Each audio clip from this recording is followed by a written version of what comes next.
Oh, CFO, my apologies. Yeah, thank you.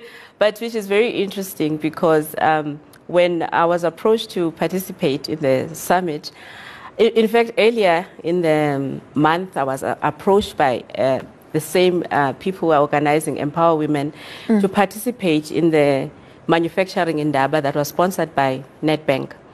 And we're talking all things manufacturing, and there were 6 panel members, only 2 were women. And it was quite interesting because it was not, I think it was in July. Now, when I reflect back and I think about that conversation, it actually is a reality. Only out of the 6 panel members, only 2 were women. And in the manufacturing sector, we see that. I mean, it's not something people say, it's real. We see it when we do our research, when we receive data from companies in terms of what's happening with women. It's all in paper.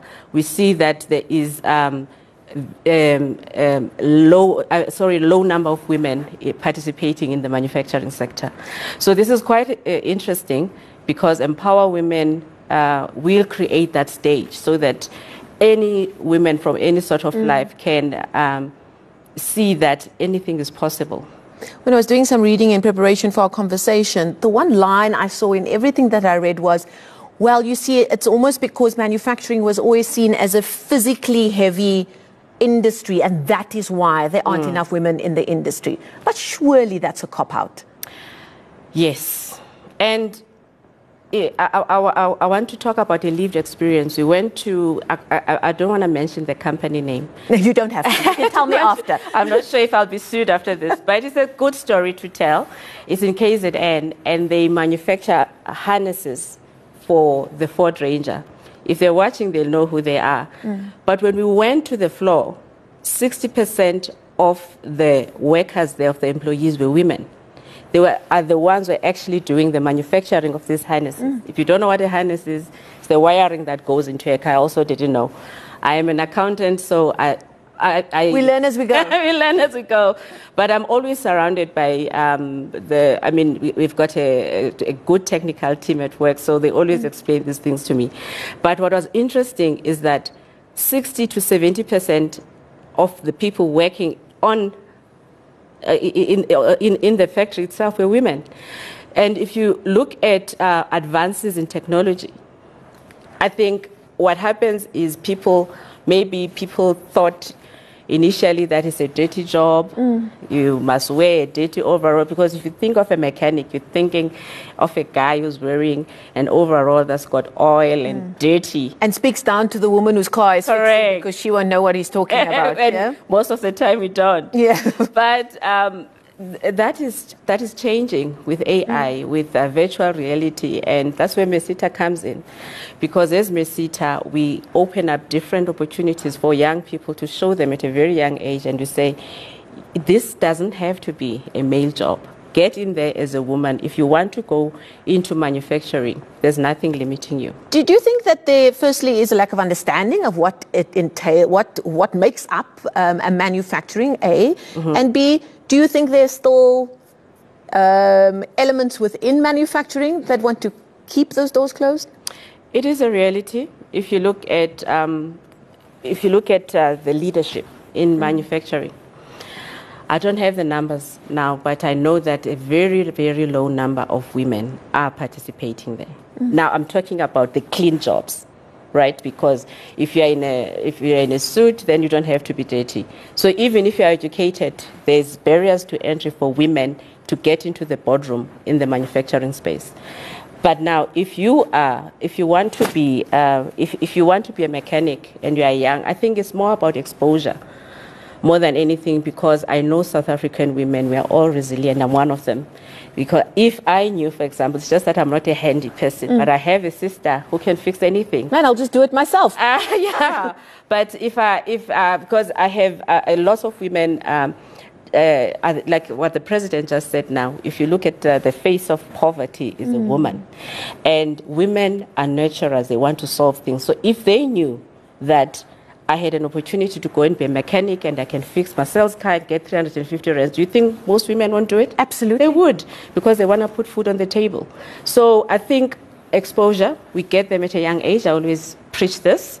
By the time they get to matric, it's too late. We get them when they are still in primary school and encourage them to do skills in manufacturing. I saw a video on Twitter just this week. I think it's schools in Japan, obviously with a certain brand that's synonymous with Japanese. Did you see that video? I saw it. With this little girl teaching how to clean out an engine or whatever it was she was doing. And that's I want where it to should see start. that in South Africa, Marcel. How I wish we had classrooms like that. There's a debate. Some people would think it's child labor, but I think if you focus... No, it was in school, so they were learning. They were learning. Yeah. And I remember Bantu education, we used to do, I don't know how to knit, unfortunately, but we used to have pockets of those things.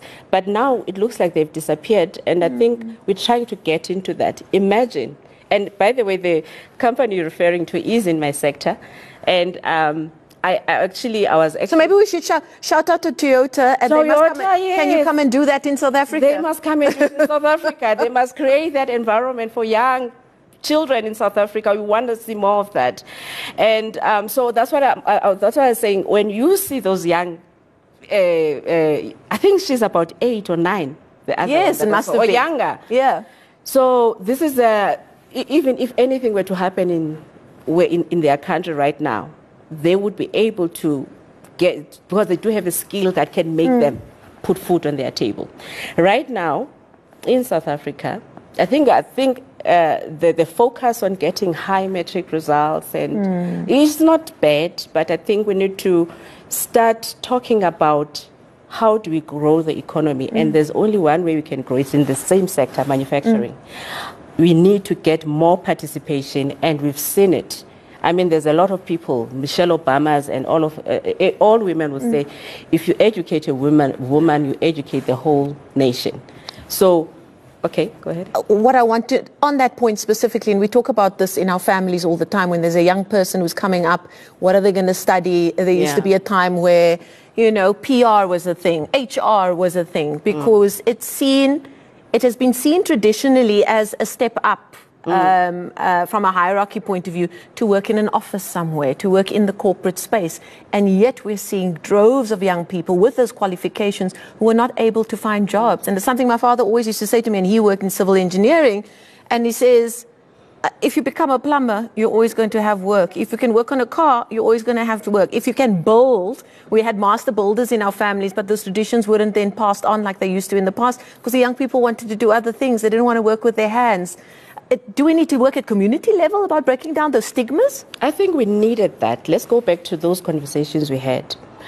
If you look at our country, we can't ignore our parents wanting us to be doctors. Absolutely. Because we worked as maids, as very low-level skills. So there was a time for that, right? But I do believe strongly there's still a space for it, but I think there should be more focus now on getting young people to be trained and skilled in skills that will be able to put food on their table.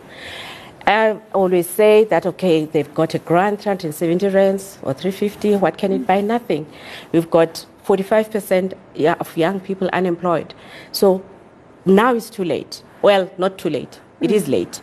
But I think what we should start doing now is community level. That's the question you're asking. We need to go to our communities and tell our communities, our leaders about manufacturing.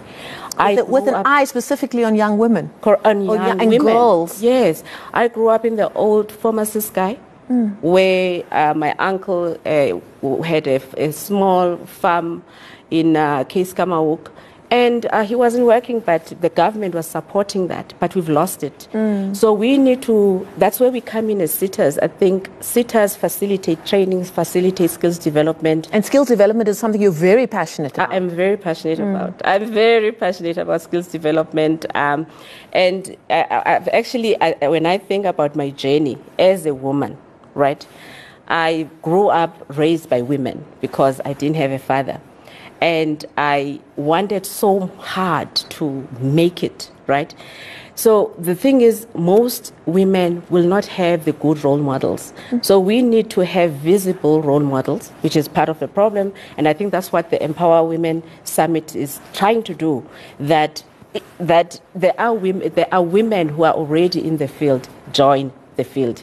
Not only that, empower women is not enough. We need to go to primary schools, to high schools. We need to start talking, and to communities, and start thinking about, and basic education, for example. There's a role for basic education in terms of how do they change the curriculum to enable young people to choose the right subjects at a young age. Now, women, so if it's difficult for, if there's 10 people in a room, 5 are women, it's more difficult for those women to enter into the manufacturing sector than it is for males, because it is still viewed as a male sector. But with AI, I've seen, we also have a career bus, by the way, where young people, I think it goes to rural areas too, and our main aim is to show young people that you can do skills other than being a teacher, a doctor. You can go. Like, we need girls to see themselves like Yeah. that. But you know that saying, you can't become what you can't see. Exactly. Be a spray. Wear your high heel shoes if you like, while you are spray painting. Absolutely. And so I think visible role model, and I think we had a conversation earlier where we were talking about access to funding for women. So you've got all these women who have all these great ideas in townships, in rural areas, but they don't know how to move. They have a relative who will be able to assist them to do one thing, but they need funding, and that's where government comes in, Department of Small Business. How do we assist women to break through and have a fair share on the table? Because we've seen that if a woman is given an opportunity, they become innovative, they are nurturers, and the environment is well, I'm not saying men don't do it, but this month is about, and today is about women. Absolutely. And the focus, and I've seen it. I am a leader, and I am a woman, and I've seen the difference that I've made in people's lives because I'm a woman in leadership. So I have a different ear when I listen to my male colleagues. Not that they don't care, but they would treat matters differently. The language we use is this different, and I don't just mean the words. Yeah. You know, everything, how we move in those spaces and how we hear people as well. Disa and Mpande, unfortunately, our time has come to an end. Okay. I feel like we could chat for a while. Yes, So please do come and visit us again. She's the CFO of Merseta. She'll be on that manufacturing sector stage at the upcoming Empower Women Leadership Summit taking place at the campus, the forum at the campus in Bryanston on the 24th of August. And I'm sure if you go online, you can find out details if you want to be amongst those 1,000.